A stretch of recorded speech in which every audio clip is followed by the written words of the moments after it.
Everybody to the drivers' press conference ahead of the FIA Formula One Azerbaijan Grand Prix. We've got two groups of three coming your way, and first group, closest to me, we have Zhou Guanyu. Then we have the, what I call, almost rookies. We've got Franco Colapinto and Ollie Behrman. Now, welcome to you all. Ollie, why don't we start with you? Welcome back to Formula One and a full race weekend for you this time. What are your expectations coming into this one? Yeah, it's nice to be back, first of all.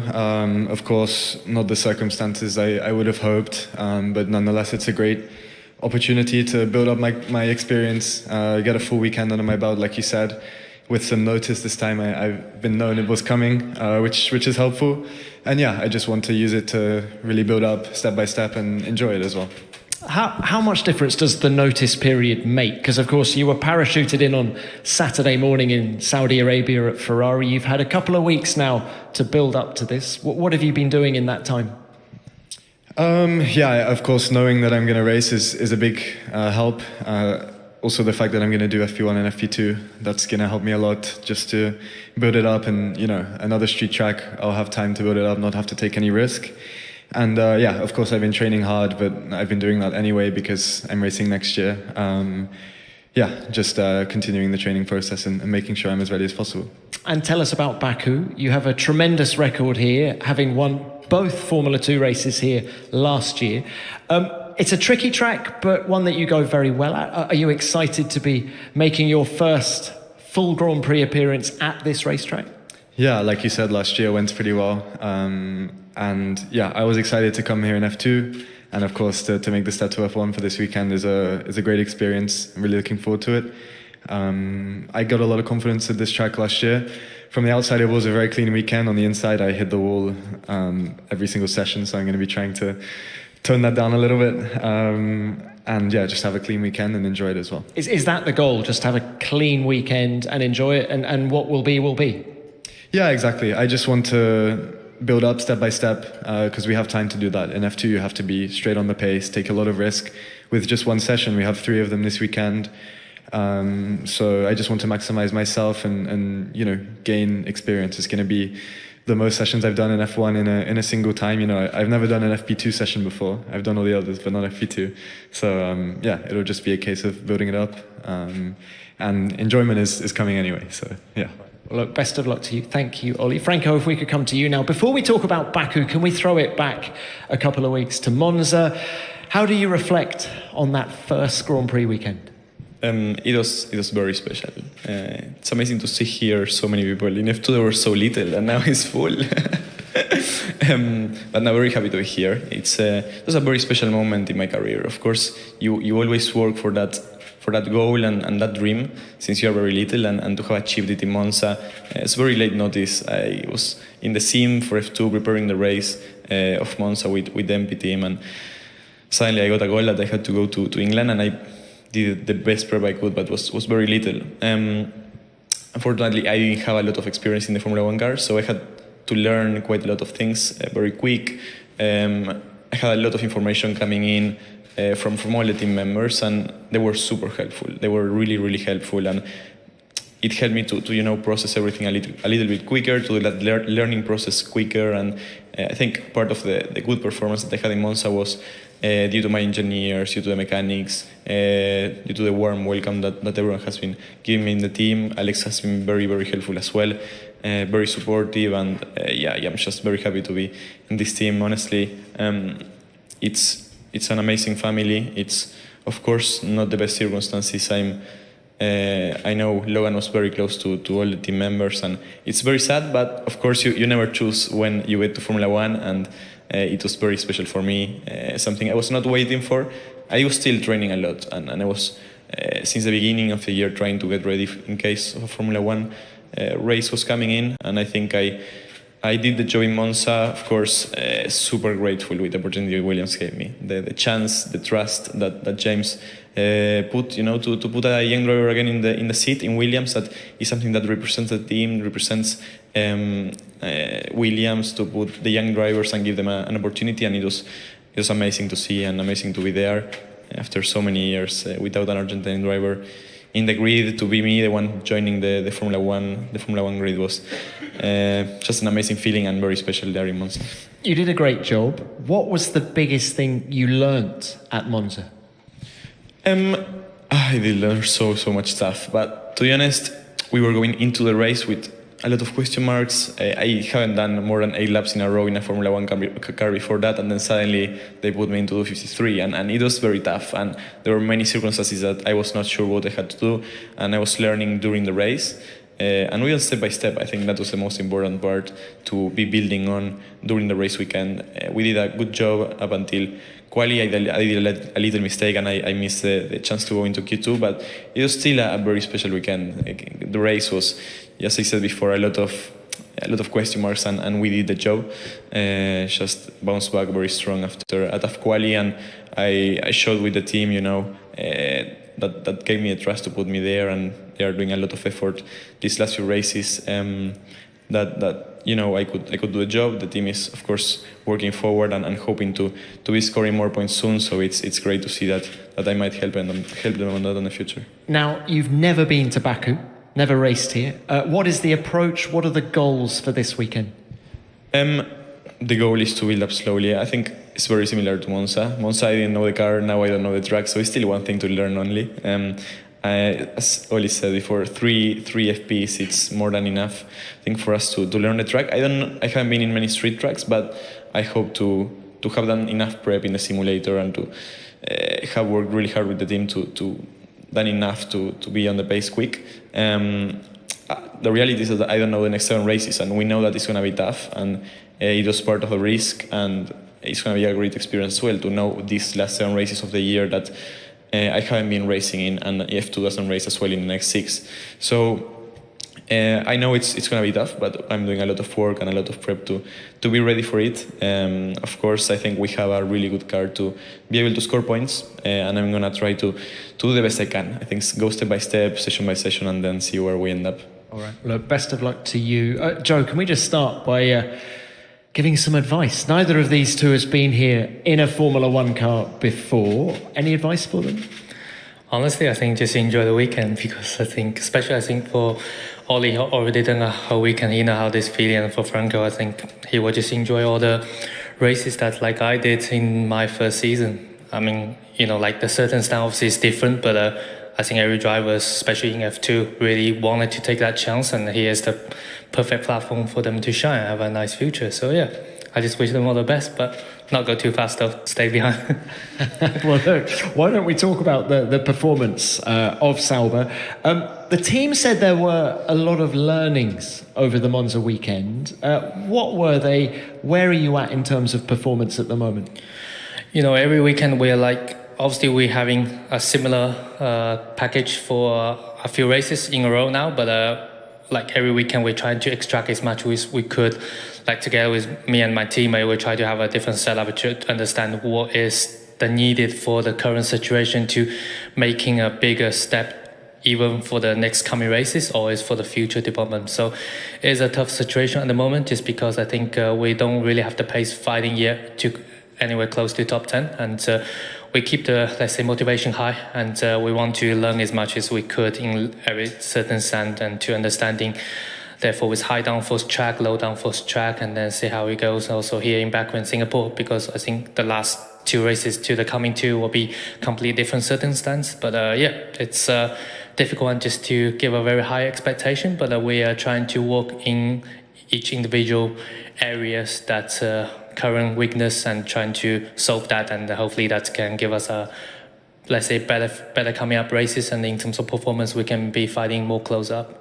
Well, what about this weekend? I mean, it's a unique track layout here, isn't it? You've got the 2.2 kilometre straight, and then it's a street track the rest of the way. Will that make things better for you, or I think it makes more hope for sure for the race. I think the race will never end into the last laps, and for us in the past, I think this not being one of the track we've been especially struggling a lot with, and we're just hoping with what we have this year so far that can give us a better overall performance, and in terms of using as much as we could with the benefits of the current car, and the rest we need to go, let's say, step by step from FP1 and see how it goes. And I think the most important is a lot certain stands or track we go to when the car you put that on ground is working well, and then you have a really good weekend. So we just need a few more this back, like the beginning of the season, and then we should be in a much better position. All right, well, look, best of luck to you as well. Now, let's turn to the broadcasters. Who's got our first question, please? Harry. Hi, Harry Benjamin, Sky Sports F1. Question to Ollie.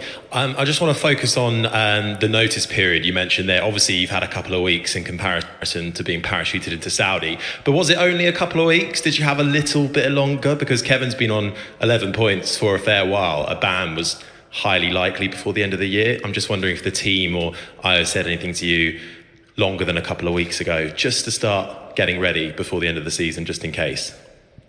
Well, I mean, my preparations have been kind of looking towards next year, since the announcement that I'll be racing with the team next year. And it has been a while that Kevin's been, close to a race ban. So I knew it was a potential, possibility to jump in the car at any point. And yeah, if I could have chosen, it would be one that doesn't clash with F2, but you don't choose when to jump in F1, and every opportunity is one that you take. But yeah, I've been really preparing for next year, and part of that means that I'm ready also now. So it's another great opportunity to show how I've improved and what I can do. Thank you, Ollie. All right, next one. Yeah, Rodriguez from DAZN Spain. Question to Colapinto, to Franco. Congrats for the race. I would like to know, in terms of driving, you have a very good teammate, Alex Albon. Where is the point where you have to improve on driving style to get closer to him? Hola, Roldán. ¿Qué tal? ¿Todo bien?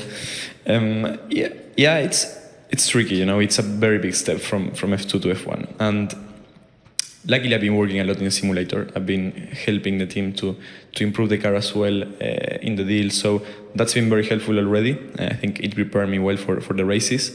I have a lot of things to work on. I think, of course, going into the race, we didn't have any information almost about my data, about what I was doing wrong.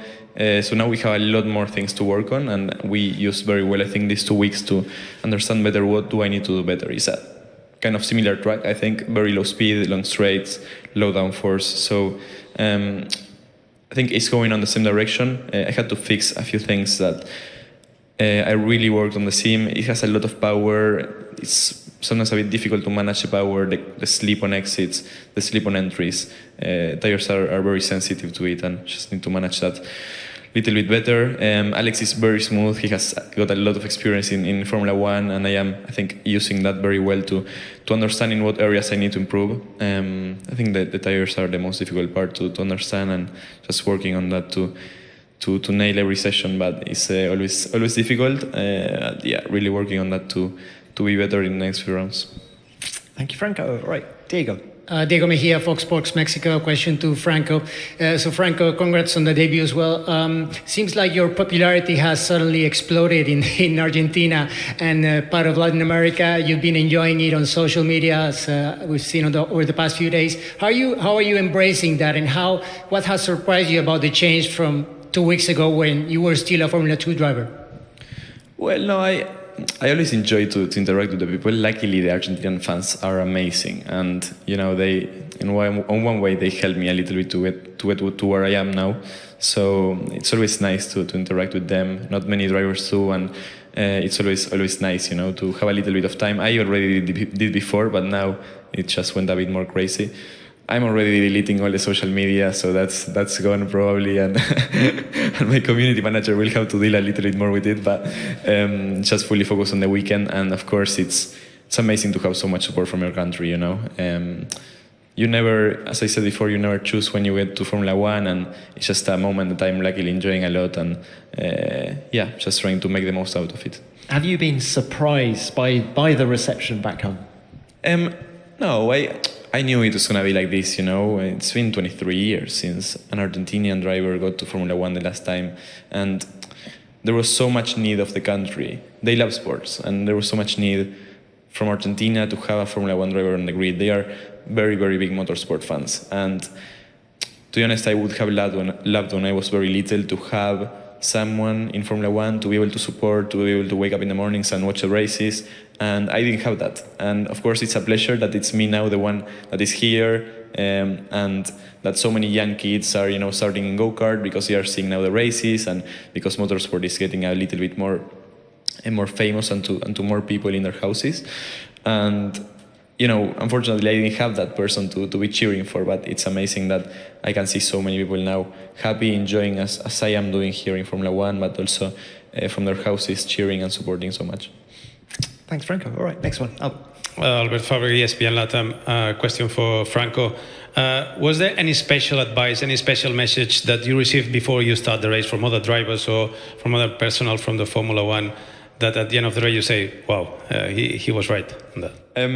Yeah, I did. Actually, the first message I received was from Lando as soon as it got announced. He just won the race before, and he sent me a message. So he was very nice, very polite. And I've been speaking in the drivers' parade later with the guys, with Charles, Lando, Alex, and they have been giving me some tips and some things to be aware of. Some things I've been struggling that they have helped, but it is very difficult. Until you don't drive the car, it's like they told me before driving the Formula One car. It's very tough on the brakes. It's impressive how much acceleration it has, then the power, how quick it's in the entry of the corners. And you can imagine it, but until you don't drive it, you don't really realize, you don't get the feeling of how it is. And it's amazing. It's the same on the races, You have to do it to understand some things. And even if they tell you, it's like, yeah, I get it, but until I don't do it, it's difficult to feel it. And there have been a lot of drivers, they are very, very nice and helpful. I think it's a great community in F1, and it's the best drivers in the world, so it's just very nice to hear. Thank you, Franco. Any more from the broadcasters? If we've got no more from Albert, yeah. That's another one for Franco, but as well for Oli and Joe. Jumping from the Formula 2 to a Formula 1, do you think that the car is teaching you, is preparing you on the right way because of using the same tires and the type of car, the characteristics of the car is preparing you perfectly to jump on a Formula 1, or there is always a gap that you can never expect? Who starts? Joe want to start? He can start. He's currently driving F2, all right, more closer to now. Ollie, go on. Thanks, guys. It's the closest category to F1, but I think nothing can really prepare you for F1. Just, the amount of investment and time that goes into producing an F1 car, and it's developed throughout the year and optimized really by so many people. It's really a different ball game than driving the F2. So, despite the F2 being the closest as possible to F1, it's still a very big step once you get to the F1. In terms of performance, what is the biggest step? For me, it's just the downforce level of F1. It allows you to do so much more. The way you drive the car is a bit different. I would relate it a bit more to F3. F3 is very similar driving style to F1. You can just play with the limit a bit more in F1.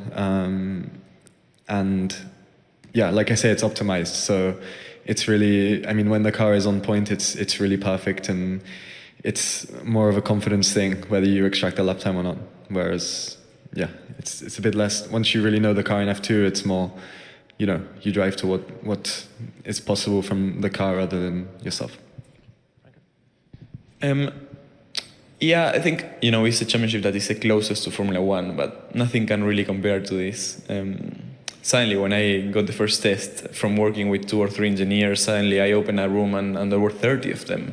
And you had one that is checking the wind, one that is checking the clutch, one for each little thing. And it's just it's a complete different level, of investment, of technology, and it's something that you need to get used to. And I think that's what academies like Williams or some others maybe, but especially Williams, I think they are doing so well to prepare us the drivers. They are investing a lot of time on preparing us. I think it showed it when I jumped in the car that I hadn't got any mileage. I only did a half day in Abu Dhabi, and I did one FP1 in Silverstone, and that was it. That was my Formula One running. 1 hour of track in Silverstone and a little bit in Abu Dhabi, and I was on the pace almost straight away. And I think that shows that the team is doing a good job with the young drivers to be able to prepare them. Formula 2 car, it's a very nice car to drive, but it's still a bit far off F1, I think. In F1, everything is maximized. Everything is the best it can be, and you drive the car and you have no issues. In F2, you go to the engineer, you can complain about every part of the corner if you want. But that's why they have so much work to do. But in F1, it's like everything is close to perfection, and they are following that. They have a lot of tools to be able to maximize the car that you have, and it's just an amazing car to drive. It's the fastest in the world, and it's something you never experienced before. Joe, you drove the old F2 car. How did you find the step? Yeah, actually, I don't know how the new car, by the sound of it, looks a bit different. But yeah, on the old one, actually, it wasn't a massive difference in terms of the low speed.